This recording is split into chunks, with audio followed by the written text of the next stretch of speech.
আজ আপনাদেরকে দেখাবো খুব সহজ পদ্ধতিতে কি করে আপনারা পাঁচমিশালি তরকারি বানাবেন। আর এটা খেতে অসাধারণ হয় আর এটাতে একটুও মশলা পড়ে না।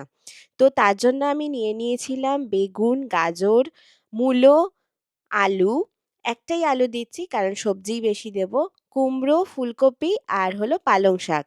তো এই সব সবজিগুলো আমি ভালো করে ধুয়ে ঠিক এইভাবে কেটে নিয়েছিলাম। আপনারা চাইলে আপনাদের যদি অন্য কোনো আরও সবজি খেতে ভালো লাগে সেইগুলোও আপনি দিতে পারেন এর মধ্যে। আর সাথে বড়ি তো একদমই মাস্ট।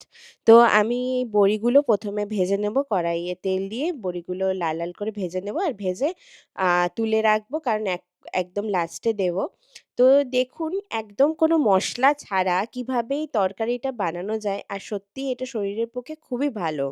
যারা সবজি খেতে একদমই পছন্দ করে না তারা এই সবজিটা চেটেপুটে খাবে। তো ১ম এ কড়াইয়ে তেল দিয়ে দিলাম আর দিলাম ৫ ফোড়ন আর দিলাম তেজপাতা। এবারে আমি ১ম এ আস্তে, আস্তে করে সব তরকারিগুলো দেবো। ১ম এ আলু দিলাম, মূলো দিলাম। আমি সব এবারে একসাথেই সব তরকারিগুলো দিয়ে দেবো। গাজর, কুমড়ো, বেগুন, ফুলকপি তো সবকটাই একসাথে আমি দিয়ে দিয়েছি। নিয়ে এবারে আমি হলুদ আর নুন দিয়ে একটু নাড়াচাড়া করে নেব। তারপরে আমি দিয়ে দিলাম কাঁচা লঙ্কা আর হলো আদা বাটা। এরপরে একটুখানি নাড়িয়ে চাড়িয়ে আমি হালকা একটু জল দেবো কারণ সেদ্ধ হওয়ার জন্য। আর পালং শাকগুলো এখন দেবো না। যখন এই সবজিগুলো অর্ধেক সেদ্ধ হয়ে যাবে তখন আমি পালং শাক দেবো। এখন আমি জল দিয়ে একটুখানি জল দিলাম দেখলেন আপনারা। এরপর ঢাকা দিয়ে কিছুক্ষণ সেদ্ধ হতে দেব। তো সেদ্ধ হয়েছে কিনা একবার দেখে নেব। মোটামুটি অর্ধেক সেদ্ধ হয়ে গেছে, অর্ধেকের বেশি।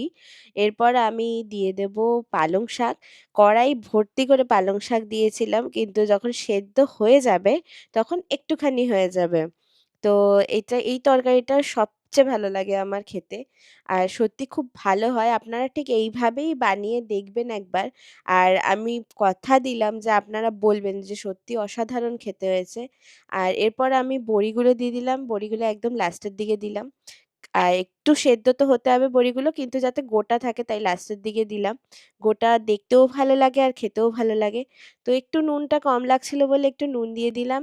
তো আপনারা স্বাদ মতো দেখে শুনে বুঝে দিয়ে দেবেন।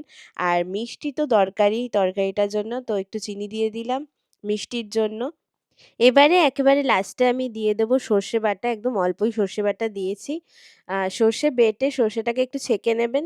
এরপর ঢাকা দিয়ে রাখলাম কিছুক্ষণ আর আমার তরকারি হয়ে গেছে রেডি। এরপর আমি এইভাবে কিছুক্ষণ রেখে দেবো আর তারপর গরম, গরম ভাতের সাথে পরিবেশন করুন। আর